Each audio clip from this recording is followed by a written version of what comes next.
உங்கள் இல்ல திருமணம் இனிதே அமைந்திட கத்திஜா நிக்காஹ் ஆன்லைன் மேட்ரிமோனி. முஸ்லிம்களுக்காக 12 வருட சேவை அனுபவம் உள்ள நம்பகமான ஸ்தாபனம். தரமான தெரிவு செய்யப்பட்ட வரன்கள் தமிழ், உருது, மலையாளம் வரங்களும் பதிவு செய்யலாம். ஆன்லைன், இணையம் மற்றும் வாட்ஸ்அப்பில் தொடர்பு கொண்டு பதிவு செய்யலாம். பதிவு முற்றிலும் இலவசம். ஆக்டிவேஷன் குறைந்த கட்டணம் மட்டுமே. மொபைல் மற்றும் வாட்ஸ்அப் நம்பர் 9566065113 www.katijanikah.com.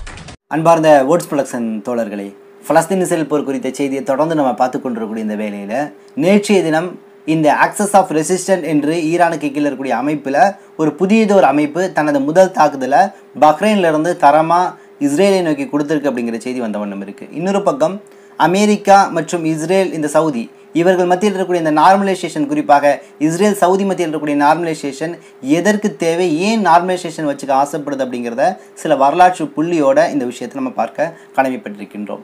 மறுபக்கம் அமெரிக்காவில் தொடர்ந்து இன்னைக்கு பலஸ்தீனுக்கு ஆதரவான ஆர்ப்பாட்டங்கள், போராட்டங்கள் 40க்கும் மேற்பட்ட கல்லூரிகளை நடைபெற்று கொண்டிருந்த இந்த வேளையில் இது சர்வதேச மாணவர்களுடைய எழுச்சியாக மாறி இருக்கு. இன்னைக்கு பல்வேறு நாடுகளில் இது பறந்து விரிந்து மிகப்பெரிய ஒரு ஆர்ப்பாட்டமாக மாறி இருக்கு. ஸோ இந்த செய்தியை குறித்து தான் இந்த காணொலியில் பார்க்க போகிறோம். பார்ப்பதற்கு முன்னாடி நமது வேர்ட்ஸ் ப்ரொடக்ஷன் என்ற இந்த சேனலை மறக்காமல் சப்ஸ்கிரைபர் செய்து உங்கள் உறவினர்களுக்கும் நண்பர்களுக்கும் பகிருங்க. மேலும் நமது புதிய ஆஷிக் டுடே என்ற சேனலை மறக்காமல் பின்தொடருங்க. அதற்கான லிங்க் முதல் கமெண்டில் கொடுக்கப்பட்டிருக்கு.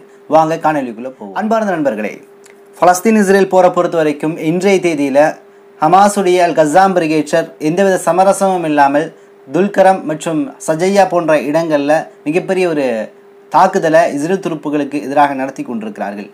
அனுதினமும் ஓயாத தாக்குதல், உறங்காமல் உண்ணாமல் பலஸ்தீன் மக்களை பாதுகாக்க வேண்டும் என்ற அடிப்படையில் தான் இன்னைக்கு காசாவுடைய அல் கஸாம் பிரிகேட்டர் ஆகட்டும், லெபனான் இருக்கக்கூடிய ஹிஸ்புல்லாவாகட்டும், ஹூதிகள் அன்சாருல்லாக்கள் ஆகட்டும், இரவு பகல் பாராமல் இது நமக்கு கிடைத்த மிகப்பெரிய ஒரு அரிய வாய்ப்பு. இந்த வாய்ப்பின் வழியாக நாம் மிகப்பெரிய ஒரு தாக்குதலை நடத்தி மிகப்பெரிய ஒரு மாற்றத்தை இந்த மத்திய கிழக்கில் கொண்டு வரணும். இதில் பல விடியல்கள் பிறக்கக்கூடிய ஒரு சூழலில் இருக்குது. மேற்கத்திய அந்த ஆதிக்கம் என்பது இந்த மத்திய கிழக்கிலிருந்து நீக்கப்படக்கூடிய சூழல் இருக்குதுன்னு சொல்லிட்டு தான் ஓயாமல் இன்னைக்கு ஃபைட் பண்ணிட்டு இருக்கிறாங்க. அந்த தாக்குதலின் வெளிப்பாடு தான் இன்னைக்கு வெறும் வெகுஜன மக்களை மட்டுமே கொல்லப்படக்கூடிய இந்த இஸ்ரேலுடைய அயோக்கிய நாய்கள் இன்னைக்கு அல் கஸாம் பிரிகேட்டரை நோக்கி ஒரு தாக்குதல் நடத்த திராணி இல்லாமல் இன்னைக்கு சுற்றி கொண்டிருக்கிறார்கள். தங்களது தோல்வியை மறைக்க வேண்டும் என்ற அடிப்படையில் தான் இந்த போரை நீட்டிச்சுட்டே கொண்டு சென்று கொண்டிருக்கிறார்கள். போருன்னு ஒன்று முடியுதுன்னா அங்கே ரிசல்ட்டுன்னு ஒன்று வரணும். அந்த ரிசல்ட் எப்படி வரும்? அல் கஸாம் பிரிகேட்டர் வின் பண்ணிருச்சு, தனி பலஸ்தீனம் கிடைச்சிருச்சு, அந்த மக்கள் சந்தோஷமா இருக்கிறாங்க, இஸ்ரேல் தோத்துருச்சு, மேற்குலகம் தோத்துருச்சு அப்படிங்கிற ரிசல்ட் தானே இன்றைய சிச்சுவேஷனில் வரும். ஆனால் அப்படிலாம் இருக்கக்கூடாது. நாங்கள் தான் வெற்றி பெற்ற மாதிரி இருக்கணும், அமெரிக்காவுடைய வில் பவர் இருந்து கொண்டே இருக்கணும் அப்படிங்கிற அடிப்படையில் தான் இன்னைக்கு இந்த போரை நீட்டித்து கொண்டே சென்று கொண்டிருக்கிறார்கள். ஸோ இந்த சமயத்தில் இன்னைக்கு ரஃபாவுக்குள்ளே நுழைந்து நாங்கள் தாக்குதல் நடத்துவோம், எங்களுக்கு யாருடைய உதவியும் தேவை கிடையாது, எல்லாரும் எங்களை தனிமையாக விடுறேன்னு நினைக்கிறீங்களா, விட்டு போயிருங்க, தனியாக நின்று நாங்கள் தாக்குதல் நடத்த தயாராக இருக்கும்னு சொல்லிட்டு இன்னைக்கு இஸ்ரேலுடைய தலைவர் நெத்தன்யாஹூ தினாவிட்டோடும் இன்னைக்கு தனது கருத்துக்களை வெளிப்படுத்திட்டு இருக்கிறாரு. ஸோ இந்த வேலையில் தான் இன்னைக்கு ஹூதிகள் அன்சாருல்லாக்கள் சொல்கிறாங்க, ரஃபாவுக்குள்ளே நீங்கள் நுழைஞ்சிங்கன்னா எங்களுடைய தாக்குதல் இன்றைய அளவில் மத்திய கிழக்கு மற்றும் செங்கடல், பாபல் மந்தம் நிறைய அளவு இருந்துச்சு, இதை நாங்கள் விரிவுபடுத்துவோம்.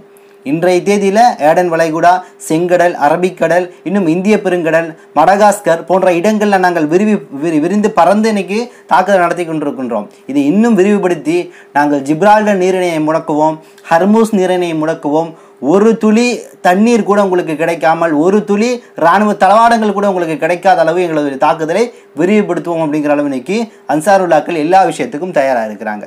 அன்சாருல்லாக்கள் கையில் மேலும் கூடுதலாக 313 என்று சொல்லக்கூடிய கமிகாசி ட்ரோன் தன் கைவசம் இருக்குது அப்படிங்கிற செய்தி நமக்கு கிடைச்சிருக்கு. மேலும் இந்த ஹூதிகள் அன்சாருல்லாக்களுடைய இந்த தரமான வாக்குறுதிகளை குறித்தும், குறிப்பாக மேலும் 300 ட்ரோன் அவங்க கையில் இருக்குது. ஷாஹத் 136 இந்த கமிகாசி ட்ரோனும் ஹூதிகள் அன்சாருல்லா கையில் இருக்குது. இதுவும் பெரிய அளவில் பயன்படுத்தப்படல. ஸோ இவர்களுடைய இந்த நடவடிக்கையை பார்த்து தான் ரஷ்யாவுடைய தலைவர் புட்டின் சொல்கிறாரு, நாங்கள் யமனோட இராணுவ நடவடிக்கைகளை விரிவுபடுத்த விரும்புகிறோம். யமன் நல்லா திறனோடு போராடிட்டு இருக்கிறாங்க, மேற்குலகத்தை கதிகலங்க வச்சுட்டு இருக்கிறாங்க. ஸோ வரக்கூடிய காலங்களில் பிரிக்ஸில் யமனையும் இணைக்கக்கூடிய வாய்ப்புகள் இருக்குது அப்படிங்கிற அளவு இன்னைக்கு யமனை புகழ்ந்தும் யமனை ஒரு நண்பனாகவும் யமனை நாங்கள் ஏற்றுக்கொள்கின்றோம் என்ற அளவுக்கு இன்னைக்கு ரஷ்ய தலைவர் புட்டின் தனது கருத்துக்களை வெளியிட்டிருக்கிறார். எவ்வளோ பெரிய பிரச்சனைகள் உக்ரைனோடு சமாளிச்சுட்டு இருந்தாலும் அவருக்கு ஒரு கண் உக்ரைன் மேலே இருக்குது, மேலும் இந்த நேட்டோ படைகள் மேலே இருக்குன்னா மறுக்கண் பலஸ்தீன் மேலே இருக்குது. இரண்டையும் நியூட்ரலாக பார்த்துட்டு இருக்கிறாரு. இஸ்லாமியர்களுக்கான எல்லா சலுகைகளும் எல்லா வகையான ஆறுதல் செய்திகளையும் இன்னைக்கு ரஷ்ய தலைவர் புட்டின் தொடர்ந்து கொடுத்துட்டு இருக்கிறாரு. இன்னும் சொல்லணும்னா உலகத்திலேயே முஸ்லீம் அல்லாத ஒரு நாடு மிகப்பெரிய அளவில் இன்னைக்கு பலஸ்தீனுக்கு உதவிட்டு இருக்குதுன்னா அது ரஷ்யா தான். ஈரானுக்கு அடுத்த கட்டத்தில் ரஷ்யா இன்னைக்கு உணவுப் பொருட்களையும் உதவிப் பொருட்களையும் மில்லியன் கணக்கான முறையில் டன் கணக்கான முறையில் இன்னைக்கு பலஸ்தீனுக்கு காசா பகுதிக்கு அனுப்பிட்டு இருக்குது. ராணுவ உதவிகளும் செஞ்சுட்டு இருக்குது. நேரடியாக சரியாட்டியும் ஈரான் வழியாக கொண்டு வந்து ஹமாஸ் கையிலையோ அல்லது பலஸ்தீனுக்கு அரணாக நிற்கக்கூடிய ஆக்சஸ் ஆஃப் ரெசிஸ்டன்ட் அமைப்புகள் கையிலையோ கொடுத்துட்டு இருக்கு அப்படிங்கிற விஷயத்தை தான் நம்மளால் பார்க்க முடியுது. அடுத்து இன்னைக்கு ஒரு அதிர்ச்சியான செய்தி, யாரை நம்புவது யாரை நம்ப முடியல அப்படிங்கிற ஒரு விஷயத்தை நம்மளால் புரிஞ்சுக்க முடியல. ஏன்னா கத்தார் வந்து இவ்வளவு காலமாக பலஸ்தீனுக்கு ஆதரவாக இருந்துட்டு இருக்குது. உங்களுக்கு தெரியும், ஆரம்ப காலகட்டத்திலேருந்தே கத்தாரில் தான் ஹமாஸுடைய தலைமையாக இருக்குது. ஹமாஸுடைய தலைவர்கள் அங்கே தான் தங்குவாங்க, அரசியல் முடிவுகள்லாம் அங்கே தான் எடுக்கப்படுங்கிற செய்தி தெரியும். இன்னும் கத்தார்லேருந்து பல மில்லியன் டாலர் உதவிப் பொருட்களும் பல்வேறு வெகுமதிகளும் என்னாகும் காசாவுக்கு வந்துட்டு இருக்கும். காசாவில் இருக்கக்கூடிய ஹமாஸ் போராளிகளுக்கு சம்பளமே கிட்டத்தட்ட கத்தார் கொடுக்கக்கூடிய உதவியின் வழியாக கூட இவ்வளோ காலங்களில் கொடுக்கப்பட்டிருக்கு. ஆனால் உடனடியாக கத்தாரில் இன்னைக்கு சில மாற்றங்கள் நடைபெறுது. கத்தாரில் இன்னைக்கு அமெரிக்காவுடைய வெளியுறவுத்துறை அமைச்சர் ஆண்டனி பிளிங்கன் சமீபமாக சென்று போயிருக்கக்கூடிய வேலையில் சொல்கிறாரு, கத்தாருடைய தலைவர் அல்தானிட்ட ரஃபா நடவடிக்கை நடைபெறக்கூடாதா அல்லது இந்த போர் நிறுத்தம் என்பது தேவைப்படுதா? அப்போ உடனடியாக என்ன பண்ணுங்க, நீங்கள் இந்த கத்தாரிலேருந்து ஹமாஸுடைய தலைமையகத்தை நீக்குங்க, ஹமாஸ் தலைவர்கள் வெளியேற்றுங்கன்னு சொல்லுது. இதற்கு ஒரு மாதத்துக்கு முன்னாடி கத்தாருடைய தலைவர் அல்தானி சொல்லிட்டார், அப்படிலாம் முடியாது, ஹமாஸ் எங்களுடைய உற்ற நண்பர்கள், அவர்களெல்லாம் விட்டு கொடுக்க முடியாதுன்னு சொன்ன அதே கத்தார் இன்றைய தேதியில் கிட்டத்தட்ட ஹமாஸுடைய தலைவர்களையும் அந்த தலைமையகத்தையும் வெளியேற்றும் அளவுக்கான ஒரு ப்ரெஷர் என்பது ஆண்டனி பிளிங்கன் வழியாக அமெரிக்கா வழியாக இன்னைக்கு கத்தார் மேலே போடப்பட்டிருக்கு அப்படிங்கிறத அதிர்ச்சிகரமான செய்தியாக இருக்குது. கத்தார் எல்லா வகையிலும் இன்னைக்கு ஹமாஸ்க்கு உதவிட்டு இருக்குது. அமைதி பேச்சுவார்த்தைகள் அடிப்படையில் அதுதான் முன்னிலையில் நிற்குது. இங்கே எங்கே முரண்பாடு நிற்குதுன்னு கேட்டிங்கன்னா, இன்றைக்கி நெத்தன்யாகு மற்றும் அமெரிக்கா மத்தியில் ஹமாஸ் வேண்டுவது எல்லாமே இவர்கள் வைக்கக்கூடிய 40 நாள் போர் நிறுத்தம், பனை கைதிகள் பரிமாற்றம் என்பது கிடையாது. நிரந்தர போர் நிறுத்தம் வேண்டும் என்பதுதான் ஹமாஸ் தலைவராக இருக்கக்கூடிய இன்னைக்கு டனல்களில் இருந்து கொண்டு தனது உத்தரவை கொடுத்து கொண்டு ஒட்டுமொத்த உலகமே இன்னைக்கு வந்து அந்த தலைவருடைய உத்தரவை எதிர்பார்க்கக்கூடிய அளவுக்கு ஒரு சிறந்த தலைவராக இருக்கக்கூடிய யஹ்யா சின்வருடைய உத்தரவின் அடிப்படையில் தான் இதெல்லாம் நடந்துட்டு இருக்கு. ஏன்னா அவர் தான் ஒரு மூத்த தலைவர், மூத்த முன்னோடி. அவரை கொண்டுட்டோங்கிறாங்க, இதுவரையும் அவரை பிடிக்க முடியல. அந்தளவு யஹ்யா சின்வர் என்பவர் ஹமாஸுடைய ஒரு முக்கிய தலைவராக இருந்து கொண்டு இன்னைக்கு தனது கட்டளையை பிறப்பித்துக் கொண்டிருக்கிறார். ஸோ அவங்க வழித்தோன்றலில் வரக்கூடிய ஹமாஸுடைய செய்தி தொடர்பாக இருக்கக்கூடிய அபு உபைதாவாகட்டும், இன்னும் பல நபர்கள் அதிகாரப்பூர்வமாக வைக்கக்கூடிய கோரிக்கை, நாங்கள் நிரந்தர போர் நிறுத்தத்தை விரும்புகின்றோம், இங்கிருந்து இஸ்ரேல் துருப்புக்கள் முழுக்க வெளியேறணும், ரீகன்ஸ்ட்ரக்ஷன் பண்ணணும், இங்கே மருத்துவ ஃபெசிலிட்டிஸ் கொண்டு வரணும் அப்படிங்கிற பல தேவைகளை முன்வைத்து தான் இந்த பனை கைதி பரிமாற்றம் என்பதை பேசுகிறாங்க. ஆனால் நெத்தன்யாகு சொல்கிறாரு, இந்த பேச்சுவார்த்தைக்கு இடமே கிடையாது. நாங்கள் 40 பனை கைதியை கொடுப்போம், 40 நாள் போர் நிறுத்தம் கொடுப்போம், அதற்கான பனை கைதிகளை கொடுங்க அப்படின்னு கேட்டுட்டு, ஒருவேளை நீங்கள் இதுக்கு சம்மதிக்கலைன்னா நாங்கள் ரஃபாக்குள்ளே போய் உள்ள தாக்குதல் நடத்த தயாராக இருக்கோங்கிறதா இவங்க வேண்டுகோளாக இருக்குது.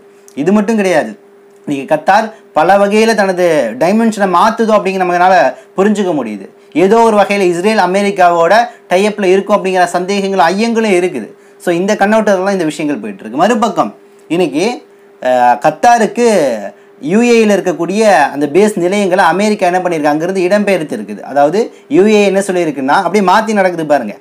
யுஏஇ, சவுதி அரேபியா, பஹ்ரைன் போன்ற நாடுகள் இஸ்ரேல் அமெரிக்காவுடைய அடிவட்டி நாடுகளாக இருக்குது. அதற்கு அடிப்படை காரணங்கள் பல விஷயங்கள் இருக்குது. ஆனால் அந்த நாட்டு மக்கள் ஏற்றுக்கலை. ஆனால் இன்றைக்கி யுஏயில் இருக்கக்கூடிய சில பேஸ் நிலையங்கள் என்ன பண்ணுது, அதாவது குறிப்பாக இந்த மத்திய கிழக்கில் இருக்கக்கூடிய நாடுகள், ஈரான் போன்ற நாடுகள் மேலே தாக்குதல் நடத்துவதற்கான இந்த பேஸ் நிலையங்களை இங்கே யுஏஇ பகுதிக்குள்ளே வைக்க வேணாம்னு சொல்லிட்டு யுஏஇ சொன்ன பின்னாடி அந்த நிலையங்களை தூக்கி இன்றைக்கி கத்தாருக்குள்ளே கொண்டு வருவதற்கான முயற்சிகளில் அமெரிக்கா ஈடுபட்டு கொண்டிருக்கிறது.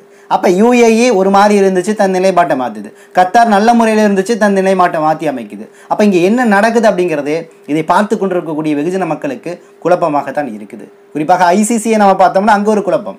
ஐசிசிங்கிறது எவ்வளோ பெரிய அமைப்பு, சர்வதேச குற்றவியல் நீதிமன்றம். இங்கே ஒருத்தன் திருடுறான், பிட்பாக்கெட் பண்ணுறான், கஞ்சா விற்கிறான் அப்படின்னா அவன் மேலே வழக்கு போட்டு அவனுக்கு 10 நாளோ அல்லது பல வருடங்களோ சில வருடங்களோ ஆயுள் தண்டனையோ சிறை தண்டனையோ கொடுக்கப்படும். ரொம்ப உச்சபட்ச தண்டனை செய்வதவனுக்கு தொக்கு தண்டனை கொடுக்கப்படும் என்ற பல்வேறு சட்டங்கள் இங்கே இருக்குது. அது உடனடியாக ஒரு சாமானியின் மேலே நிறைவேற்றப்படுகிறது. ஆனால் இன்னைக்கு ஒரு 30,000 நபர்களை கொலை செய்த இஸ்ரேல் என்ற அயோக்கிய நாய்கள் மீது, குறிப்பாக இஸ்ரேலுடைய தலைவர் நெத்தன்யாகு, கேலண்ட், எலைன் என்று சொல்லக்கூடிய இந்த 3 நபர்கள் மேலே தான் கைதி பிடிவாரண்ட் என்பது ஐசிசி என்று சொல்லக்கூடிய சர்வதேச குற்றவியல் நீதிமன்றத்தின் வழியாக கொடுக்கப்பட்டுச்சு. ஆனால் இன்றைக்கி அது நிறைவேற்றப்பட்டிருக்குதா? நிறைவேற்றப்படலைங்கிறதோட அது நிறைவேற்றக்கூடிய சூழலை நோக்கி நகரக்கூடிய சமயத்திலேயே இன்றைக்கி இஸ்ரேலும் அமெரிக்காவும் கடிக்கிறது. இதை செய்தால் உங்களை வந்து சும்மா விட மாட்டேன், உங்கள் மேல் நடவடிக்கை எடுப்பேன், நீங்கள் யூதர்களுக்கு எதிராக செயல்படுவேன்னு சொல்லிட்டு இன்றைக்கி மிரட்டிகிட்டு இருக்கு. ஆனால் ஐசிசியில் இருக்கக்கூடிய சில நல்ல வழக்கறிஞர்கள் இன்றைக்கி சொல்கிறாங்க, நீ என்ன வேணாலும் மிரட்டிக்கும், எங்களுடைய மூவை நாங்கள் நகரத்தை தான் போகிறோம், உங்களுடைய அச்சங்களுக்கு உங்களுடைய மிரட்டல்களுக்கு நாங்கள் பயப்பட மாட்டோம்னு சொல்லிட்டு இன்றைக்கி ஐசிசி தரப்புலேருந்து கொடுக்கப்பட்டிருக்குது.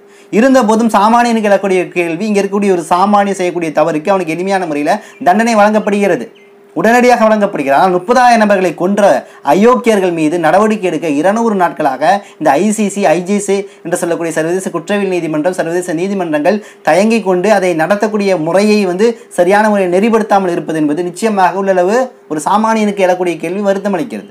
ஸோ அந்த அளவு தான் இன்றைக்கி ஐஜிசி என்று சொல்லக்கூடிய நீதிமன்றங்களுடைய போக்கு என்பது போய்கொண்டிருக்கு. இன்னும் சில தகவலை திரட்டி கொண்டு இன்ஷா அல்லாஹ் விரைவில் உங்களை சந்திக்கின்றேன். நன்றி. அஸ்ஸலாமு அலைக்கும் வரஹ்மத்துல்லாஹி வபரகாத்துஹு.